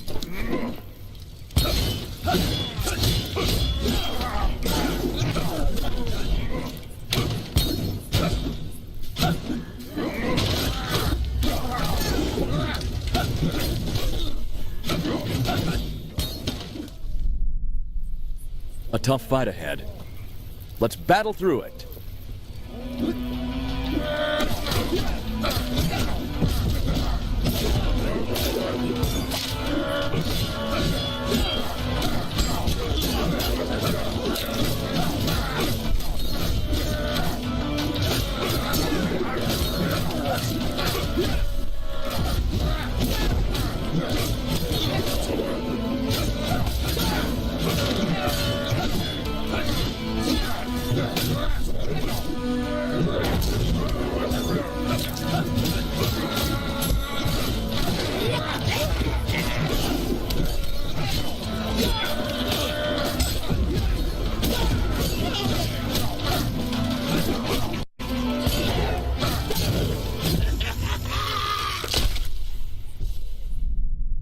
Pilgrims believe that to clean your soul, you should look into holy water and reject any evil within you.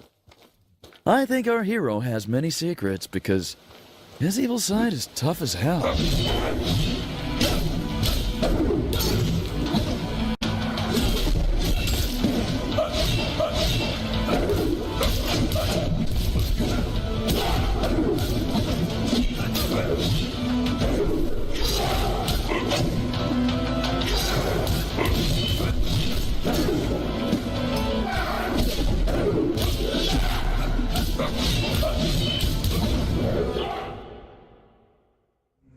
There Is No Light is coming out this year.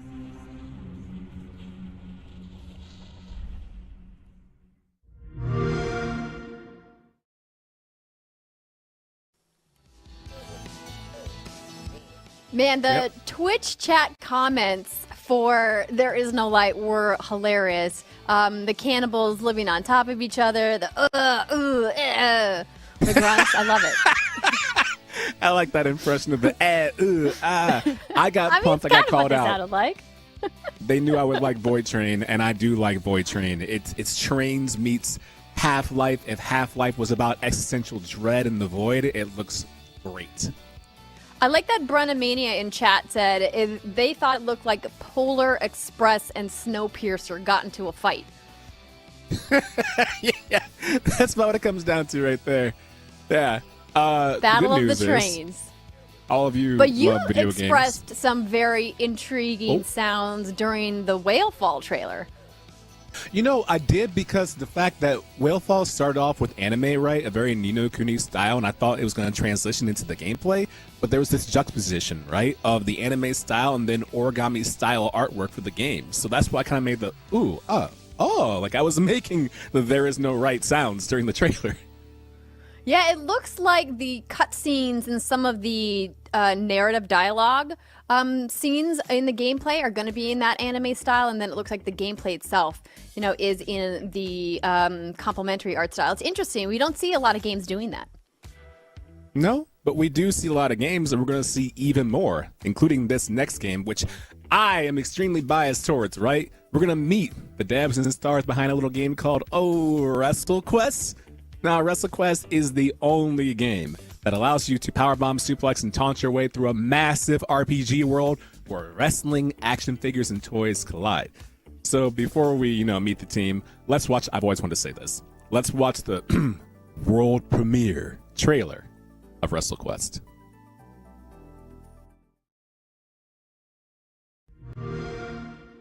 And now, introducing the next great legend of wrestling. World premiere. To the electrifying figure, taking the world by storm. Bravely embarking on an epic quest from parts unknown. The Journeyman. Traveling the world to take on the very best. He's here and ready to make his mark on history. Facing legendary challenges. The biggest name in town. The man who draws a crowd wherever he goes. The rising star that everyone wants to know. An unstoppable, insurmountable, high-flying behemoth in the ring. Unbelievable! He's bringing out moves we've never seen before. Wow! Can you believe it? 1, 2, 3. Oh yeah! Wrap your tights. It's time for WrestleQuest.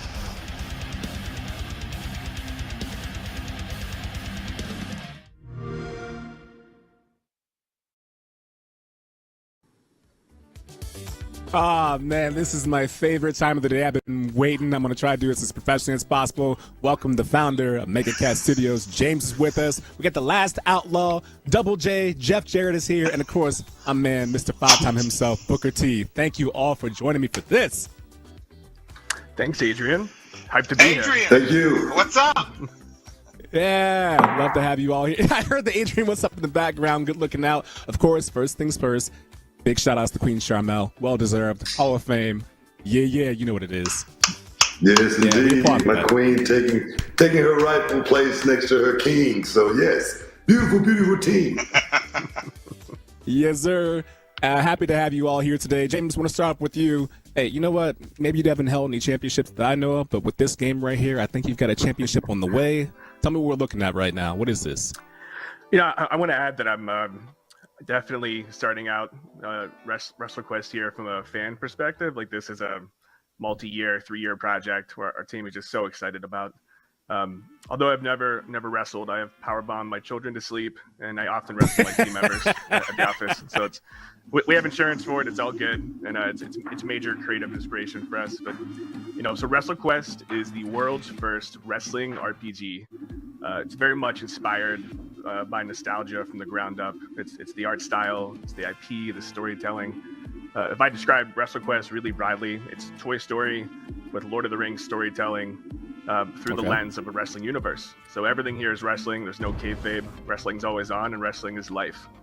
So it's very much packed in every nook and cranny with just this very, very real love for wrestling that we've transformed with just a number of amazing legends that we've had a chance to work with, like Jeff and Booker. Yeah, we got some live gameplay right here. And Booker, I'll start with you. I remember we spoke earlier and you mentioned that you were a gamer. We were talking about how in video games, it's always the pageantry and the entrances and can you brainbuster off the top rope. But finally, we have a game that talks about the story element of wrestling. Can you tell me what that means to you? Yeah, that's the part of wrestling that's near and dear to my heart. I always talk about the Shakespeare and the Romeo and Juliet, the Phantom of the Opera, the Encore, the Bravo. Being able to go out and tell a great story through professional wrestling has always been the pinnacle of the professional wrestler trying to get to that point. Through a game like this, the fans actually have a chance to actually feel what it's like to be inside of the game. That's big shout outs to that. And Double J, of course, you know all about wrestling and storytelling and what it's like to reinvent. So can you talk to me about the process that you were looking forward to as well in this game? You know, coming from a wrestling family, I'm a third generation wrestling promoter. I've wrestled for over 35 years. And at the very core of it, we're all about an emotional connection through storytelling. And if you want to go back to the 80s with Macho Man or Andre or the 90s, all through the generations, it's all about a connecting emotionally. You can have the greatest moveset in the world, which is very, very important. But at the end of the day, you've got to have the characters, you got to have the persona, and you have to tell the story. And James and his team at Mega Cat have blown me away since day one, because that's what they've sort of dialed into is the art of the storytelling, and WrestleQuest is certainly going to do that. I'm happy you brought that up too. And James, to kick it off to you, I want to say first off, thank you for including one of my favorite storytellers, my favorite wrestlers of all time, Jake the Snake Roberts. I remember when I was a kid, his beef with Macho Man and the whole Earthquake sitting on Damien storylines. When I saw those as a kid, I legit thought they hated each other. I thought Earthquake killed Damien. I thought Jake was blind in one eye for WrestleMania 7. Like, I was involved in all that. So for you to include this kind of stuff in the game, that's big props. Yeah, you know, man, it's been so much fun to work on, and the game very much is just layer after layer of like our dreams of what we wanted to bring to the games industry. Like most of us were inspired by this era of gaming, by that era of wrestling. Yes. And you know, I'm in Pittsburgh. That's where our office is. We're a major sports town. And it could be blasphemous at times to say that we care more about wrestling than the Steelers here, but it's the truth at the office. You know, it's like it's something that we've just poured our hearts into, and I think you can see it as you start to work through the storytelling in the game. So it starts off with a young Randy Santos, who later becomes Muchacho Man. You know, his entire life is inspired by 80s wrestling. So he's sitting in a living room like many of us, about 3 to 5 feet away, because it's an old CRT. And he just glued in, and that eventually is what inspires him to follow in the footsteps of these heroes through indie promotions and trying and pushing and all the character development of, you know, getting found, putting your reps in, tapping into the kind of tribalism and mentorship of like senior wrestlers pulling you under their wing and working through the character development through trials and tribulations of making a name in a world that's full of other people, you know, competing at the highest level. So it definitely has a lot of playfulness on the aesthetics for nostalgia, but the storytelling we think is just packed full with something fairly representative of what we think fantasy and the intersection of like, autobiographical wrestling storytelling is about. You're looking out for that. Go ahead. Sorry, Adrian. I do want to add one more thing. So you can probably tell that Muchacho Man is like heavily inspired by Macho Man, who's one of the flagships. All-time greatest, right? So he's kind of front and center into what inspires Muchacho to follow in these footsteps. And throughout this development, you'll just see a number of independent wrestlers and legendary wrestlers that take part in this universe as heroes that entire cities are dedicated to. So the way that we're actually working with the most legendary wrestlers, it's each one is a Statue of Liberty style of monument where wrestling towns are founded upon their legacy. Same thing for Booker and Shermel. Jeff, of course, has an Próxima amazing propaganda aí, vou tomar um talent. banho He's rapidinho. industry of guitars and wrestling, and then third generation. Eu acho que deve estar acabando já. Lifestyle. Yeah. It's very much like a immersive storytelling experience where when you're working through these angles, and I think this is really going to be fun for wrestling fans. Upon completing objectives and quests dedicated to these critical paths in these legendary cities, you have an opportunity to either unlock them as managers, unlock exclusive story cinematics, or unlock pieces of gear and equipment that kind of inform how your characters are built out and how that progression takes place. So I just wanted to glue that high-level concept together because I think that's usually the first question wrestling fans ask when we have shown them the game privately. No, I respect that, and it makes a lot of sense. And you mentioned to Double J, so I'll go to you first. Do you have a favorite wrestling town that you speak to in this game or just in general? You know what? Here's the thing that I was just sitting here thinking. I'm watching the chat come in. Adrian, this is all kind of new to me. This whole it's really cool. But the thing that has attracted me to the entire WrestleQuest, no matter what town it may be, is and Booker probably can relate to this, whether it's an action figure or a video game or whatever it may be through the years, authenticity for me. It's at the very, very top of my list on getting engaged with it. And that's what WrestleQuest is. James just went over point after point after point of just how immersive the experience is. And so that is at the very top of the list for me, is no matter what town. And look, me and Booker both have podcasts, and you'll see a little buzz in there of Conrad Thompson, my partner. But whether it's a podcast or in-ring wrestling match, you have to connect emotionally, and it has to be authentic, or it doesn't resonate. And that's what WrestleQuest does. It really resonates with the audience.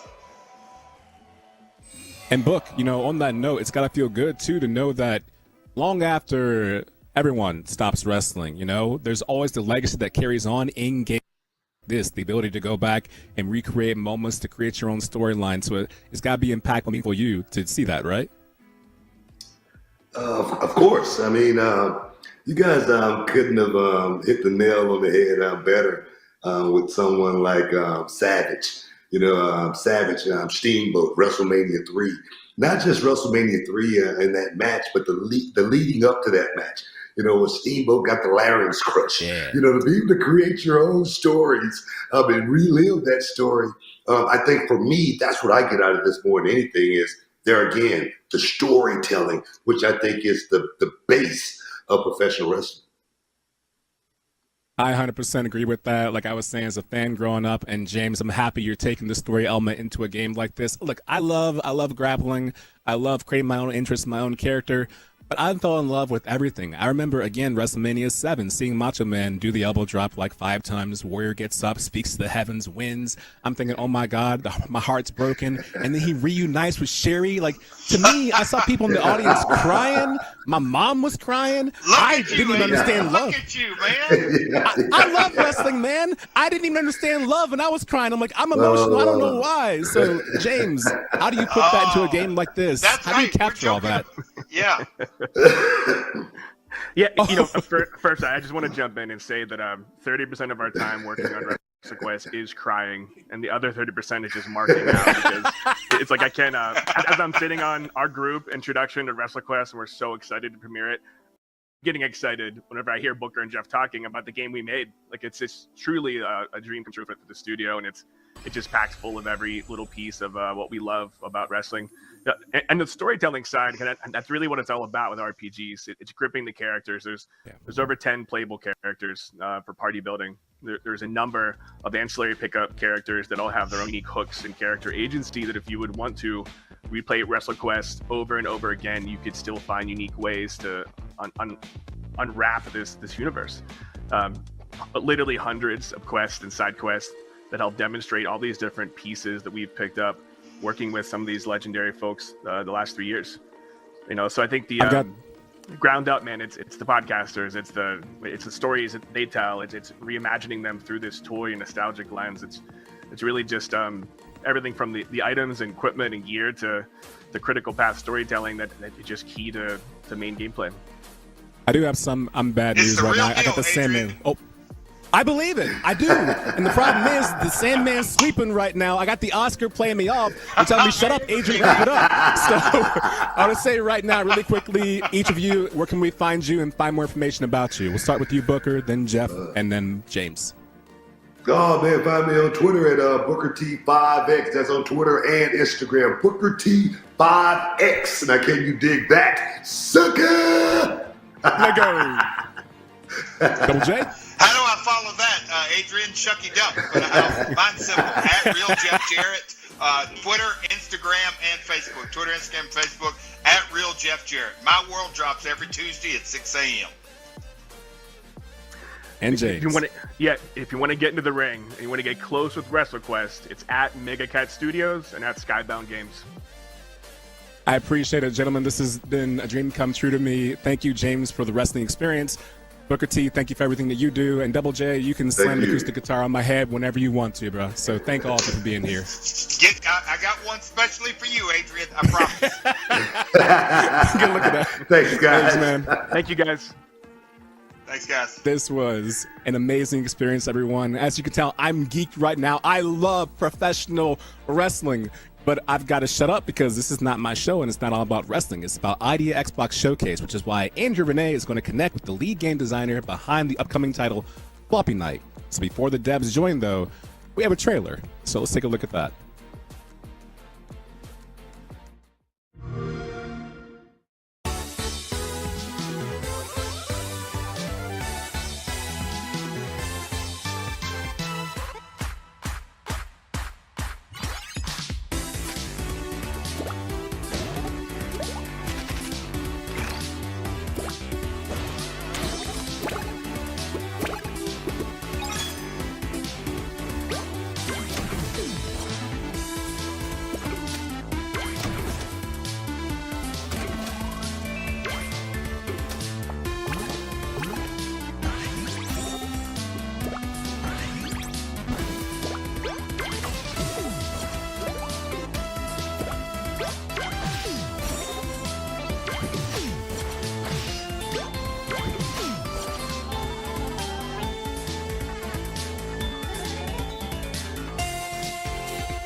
What's good, everybody, and Qual será o welcome to próximo the show, jogo? Christian. Tomara que seja It's coisa so good boa, to né? have Pelo you amor de from Deus. Rose City Games taking a look at Floppy Nights. How are you doing today?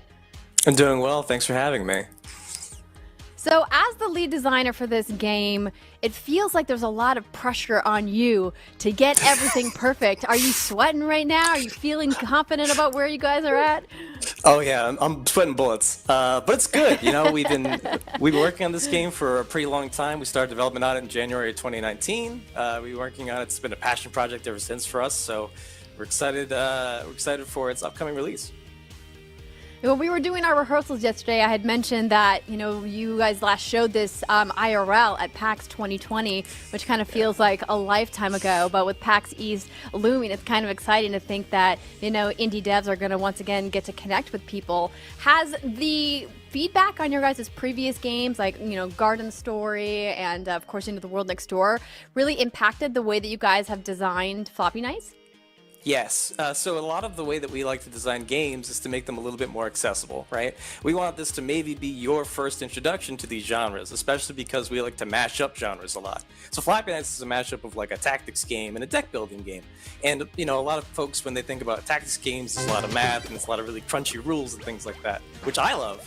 But we want to make it so that a lot of people can experience this and a lot of people can come into it without being, you know, scared of how complicated it's going to be. So we tried to gear it towards a little bit more friendly, more accessible, we're able to get into. We definitely did that with The World Next Door, and we did that a little bit with Garden Story as well.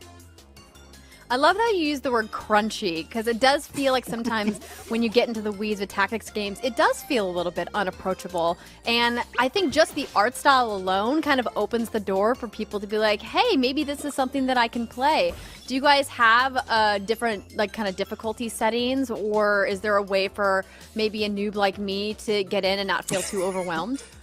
No difficulty settings, but I've hand curated it so that a noob like you can get right into it. The game, it has a lot of intricacies because we're dealing with tactical gameplay. You want to plan ahead, you want to do the right stuff with a random hand of cards. So a lot of it's going to be about making sure that you always feel like you can do something cool every turn. And we've spent hours and hours and hours making sure that that's possible. So I promise you'll be able to get into it just fine. Oh, it looks like you've got a teammate in the chat that says, Christian, your haircut looks great. Thank you. I got it just for this, sure. I love it. I love it. So what kind of inspired you guys to go in this direction for this gameplay? Is it because obviously Rose City Games kind of has a really diverse set of games in you guys' portfolio? Was this something that the team had just always wanted to do? Well, the creative director, Marlo Doby, she also worked on Dicey Dungeons, was pitching around with our studio founder, Will Lewis, right? And they were talking to each other and they said, what if we did Advance Wars with cards? And they passed that to me, and I was like, what if you did Advance Wars with cards? What does that even look like?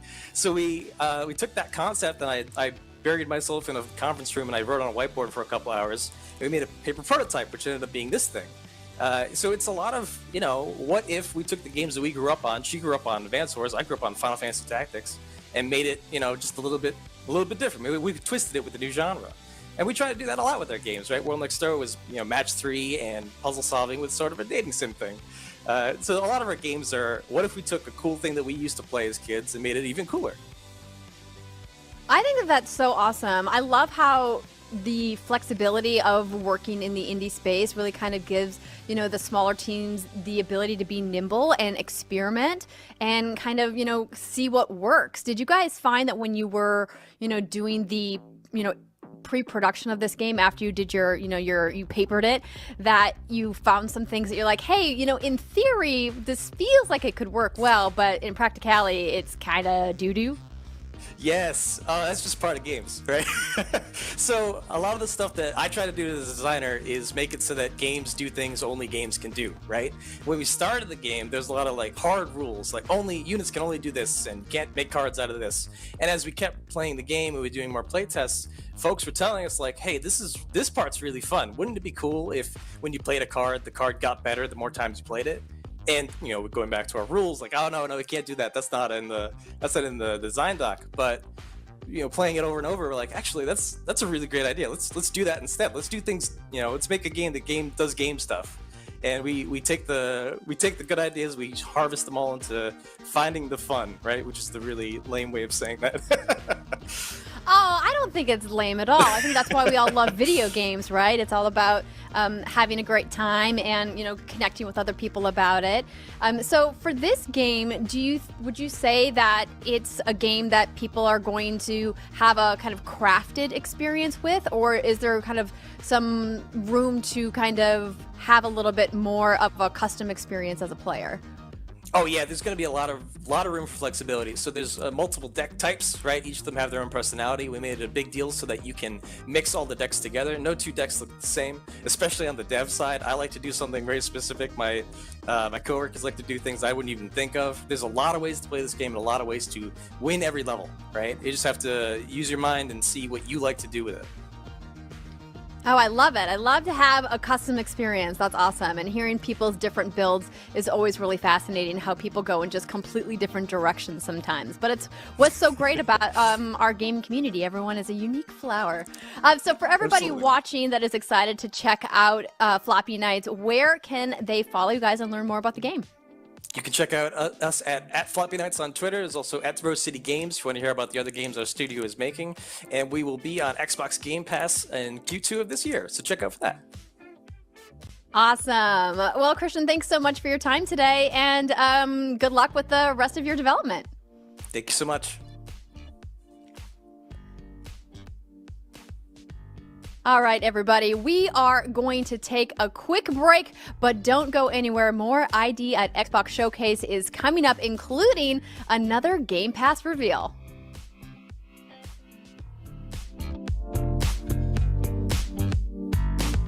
Mais uma pausa aí para quem quiser dar uma cagadinha, tomar um banho. Dessa vez eu vou tomar um banho, gente, rapidinho.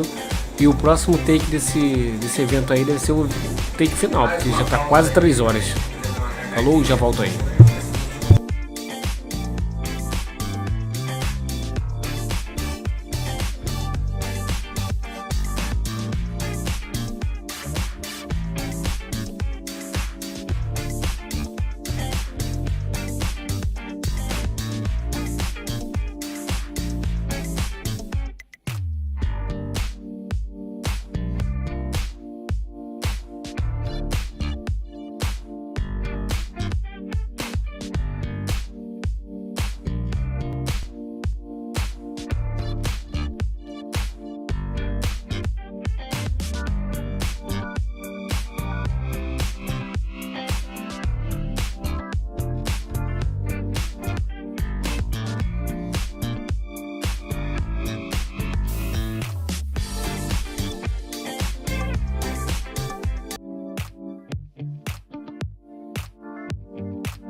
Welcome back to the ID at Xbox Showcase. I'm half Adrian, half caffeine, joined by the GOAT, Andrea, and our showcase is almost over, but we've still got a few more surprises left. Oh, yes. Keep the caffeine going. I love the energy. I love the segment that you did on WrestleQuest. That was super fun. We've had a wonderful show here today, but we still have a few more surprises, as O'Kadrian said, and we are excited to reveal this one. Here are a few more games coming to Xbox Game Pass. Take a look.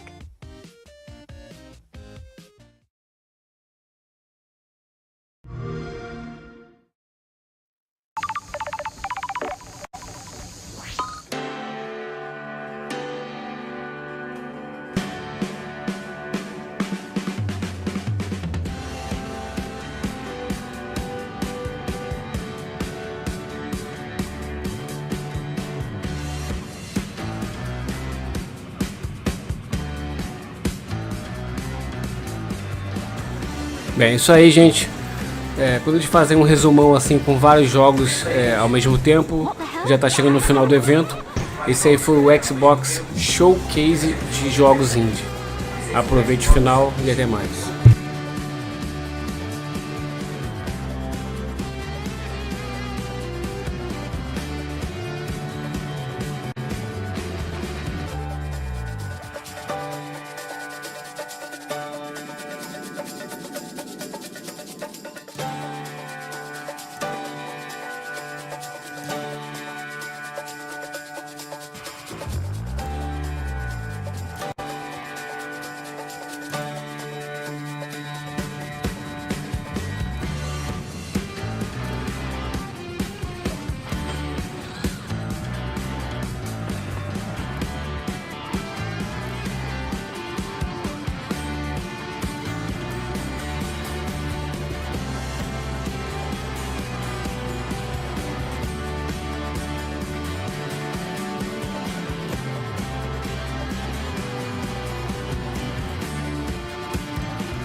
A first-person murder mystery, Paradise Killer, is now live on Xbox Game Pass, and Jermaine Plays is playing live on their channel. So check it out on twitch.tv/Jermaine Plays. That's JERMAINE Plays. You can find them in the Control Plus app under Participants and follow them or jump to their stream like we're doing right now, Andrea.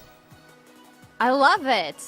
I also love that in the chat, Jelly Dot said that Paradise Killer has a crazy good original soundtrack, which is awesome because I love music in games, and I think that sometimes soundtracks are underappreciated in video games. Yeah, I 100% agree. It's a great way to sell a vinyl, by the way, is to have a great soundtrack and give people something to listen to. But I agree. A good soundtrack sets the tone and gives you a feeling of what it's like to play the game. We saw Jermaine right there cooking during a dialogue sequence, so I'm already stoked to play it. You just want to watch people cook all day. Yeah, I do. Cook all day, hang out, talk to people, solve murder mysteries, preferably in under like 5 minutes, unlike some people who couldn't do that earlier. I won't say any names, but it's still a little bitter. You know, it's okay. Hopefully you'll be able to get over it with the fact that Paradise Killer is out now, live on Xbox Game Pass. So for everybody who has been dropping all of the love for Paradise Killer in chat, you can now play it on Xbox Game Pass starting right now. It's there. What? Right now? Yeah, like right now. Like the fellow. Yeah, Kind of like this last announcement. Not last. We still got more stuff, you guys. The spring's Game Spotlight is currently happening, which you may have heard about. That's 5 weeks of new games, and it's running from March 8th through April 11th. If you guys want to learn more about the Spring Spotlight, you have to visit xbox.com/spring spotlight for all of the details. Look at all these games, right? Oh my God, they're going so fast. I don't know which ones are there. That's a long time. You're going to have to go to the website. Yeah, I like that. That's good. I think I saw MLB The Show on there, and I don't know what else was on there. I was kind of looking away. It's a great time to kind of catch up on games that maybe you didn't get a chance to play, which I know is a reason why a lot of us love Game Pass, is this really convenient way to kind of checkbox some of the stuff that's been in our pile of shame, which admittedly for me has been growing to an embarrassing amount. And you know what? You're not alone. People know this and they recognize the good games. As we can say right now, as a not pre-recorded message, we're live. A Slice of Kiwi said Game Pass is the best gaming deal in the industry. And honestly, I'm hard-pressed to disagree. You know what I mean? Like, it all looks very good. So it was a great show. It was a great day. We had a ton of indies. There was a ton of stuff for you to look at, too. And of course, missed anything, you can always go back and watch the VOD as soon as this ends. You can have your own little show or even watch it back with your chat. So thank you all for being here. Thank you, chat, for conversing with us the entire time. Thank you to the entire production staff behind the scenes. You don't see the work that they do, but it looks fantastic. Andrea, thank you for being here with me. You're the GOAT. Oh, it's my pleasure. I love when I get to work with you, but I want to make sure you tell people where they can follow you and see what you've been up to. Yeah, sure. My name is Adrian. You can find me anywhere as OKAdrian. I mean anywhere. Twitter, Instagram, TikTok, Twitch, obviously. I'm a 2021 Twitch ambassador. I've been streaming for 8 years, partner for 7.5, and I'm playing everything right now, Triangle Strategy, but that's going on hold because Tunic is going to be in my hands very soon. So look for your boy. Oh yeah, I definitely have to download that stat. And I'm Andrea Renee. You can find me on Twitter at Andrea Renee, and you can follow my show, What's Good Games, at What's Good_Games, or right here on Twitch at What's Good Games. New podcast every Friday. I want to give a big thank you to all of the developers and our guests who joined us on the show today to share updates about their games and talk to us about what they've been making. If you are making a game or you have an idea for a game, you want to submit it to ID at Xbox, you can get all of the program details at xbox.com/ID for details. Maybe we'll be featuring your game on the next ID at Xbox showcase. Who could say? But thank you to everybody for joining us today and to all of our partners at ID at Xbox. And we hope that you guys have fun playing all these games. We'll see you soon. Thanks for tuning in. Bye, everybody.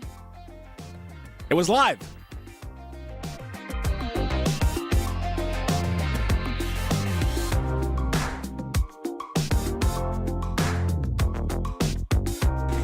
Então é isso aí, galera. Esse foi o evento Xbox Showcase de jogos indies do Xbox. Um forte abraço para todo mundo e quem tiver a fim de comentar aí para dizer o que achou dos jogos, fica à vontade. Forte abraço, se inscreva no canal e até mais.